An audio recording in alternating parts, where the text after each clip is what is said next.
Get you to pause and slow your walk, so maybe we can talk and I can try to show you. Come on, y'all. Y'all know this one. Everybody got a buddy. We was just talking about it. I ain't no hood, no crook, no robber. I just want. I'm sorry. No, please. I hear the music. Hey, maybe I can call you up. Thank you for that. We appreciate it. No, for sure. What's happening, y'all? How y'all feeling this evening? It's good to see y'all. You came in at a good time. We were talking about sex. That was perfect timing. Everything worked out. No, sit down. So let's talk about Buddy. Okay, cool. What inspired that? Like a lot of people think that Buddy is about friends with benefits. You know what I'm saying? Right. In actuality, it is about that. However. Like that. However, it's more so about getting to know the person that you're dating or dealing with before you start making substantial commitments with that person. Because I think a lot of people, and not just women, a lot of people think that when I say this that it just pertains to women. Right. Dudes too, you know. Okay. Sometimes people they just want to be with somebody. Right. You know. Right. So in the pursuit of just being with somebody, they just go through the motions. They be hopping in the whole lane with everything. It's like, no, you slow down, relax, because sometimes from now you might wake up and like, I don't even really like you. Right. You know? But then it's too late. Y'all done already spent money on stuff together. Y'all done already co-signed on stuff together. Who knows? Y'all probably got kids together. Right. You know, and then you wake up one day like, you just not right for me. Right. And then it's too late. You stuck. You got a house. The thing about Buddy is saying, be cool. Like, Buddy is just a word that I chose to use.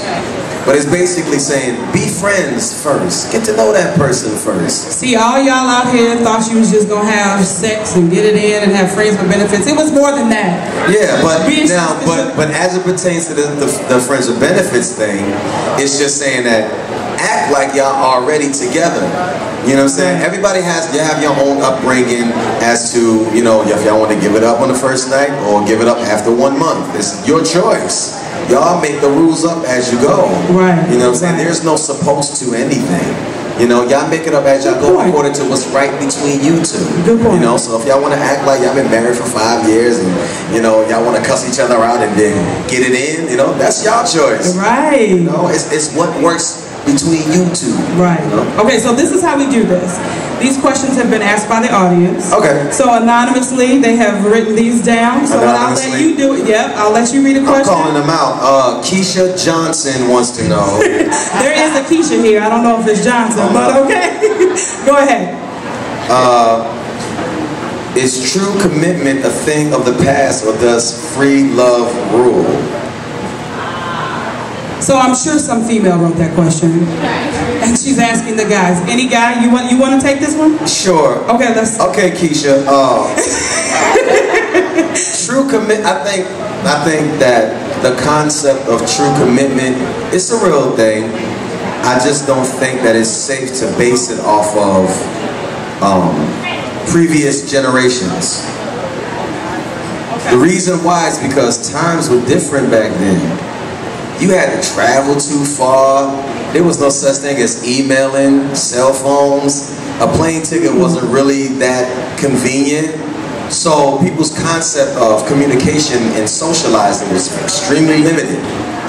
Nowadays, you got Facebook, MySpace, cell phones, email, iPhone 4 with the video chat. You can see what somebody's at.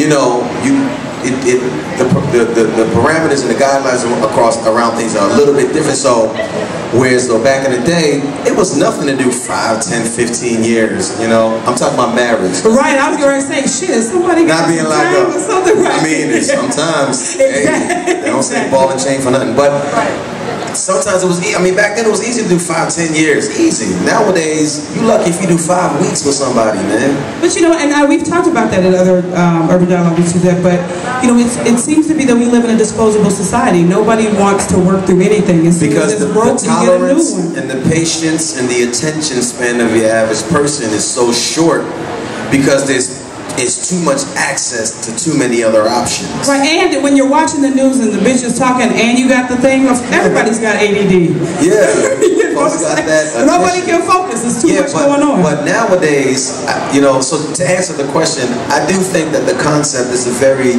real and attainable thing. It all depends on what you're willing to deal with. Before, you know, you had to deal with a dude who really didn't have that many options. So, you know, it might sound kind of jacked up to say, but that's a real thing. You know, his options are, okay, I could go out, but the time that it would take for me to holler at another girl, go in and woo her, say it ain't and all of that stuff, you know, I might as well stick with a good thing. You know what I'm saying? Whereas though nowadays, a dude is like, I got a good thing, but it's so easy to get something else on the side and keep the good thing. You know what I'm saying? So I do know what you're saying. It's a very real thing, and it's not just with. I gotta keep stressing this. It's not just with dudes. It's not just the guys. Chicks is pimps too. Don't act like y'all don't know what I'm talking about. It's not a male or female thing. Right. It is a human thing. It is a human thing. It is a human thing. You want to do the next question? Okay, yep. Next question. Is it wrong for a 35-year-old woman to have relations? You have to read it like it says it on the card. I'm not saying, my mama said don't say stuff like that in public. Okay. Well, she said when I was 10. Right. To do it with an 18-year-old man. That means yes from all the women. That means yes. My answer. This is my answer. Jesus. Bounce once. Now, shit, you let a woman get an 18-year-old once, a 35-year-old? This is my answer. This is my answer. The question is it wrong? Technically, no. Because technically, okay. Now, personally, that's a whole other thing, because you have to understand,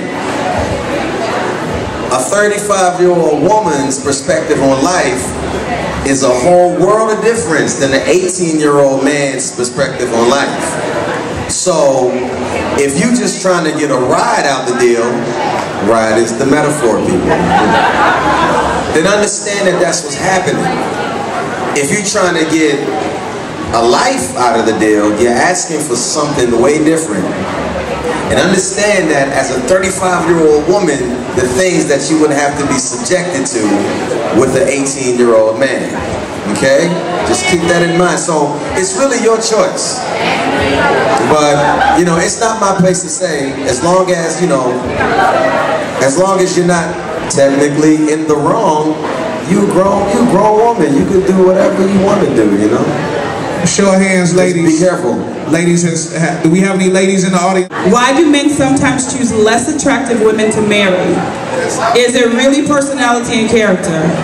No, they just date down.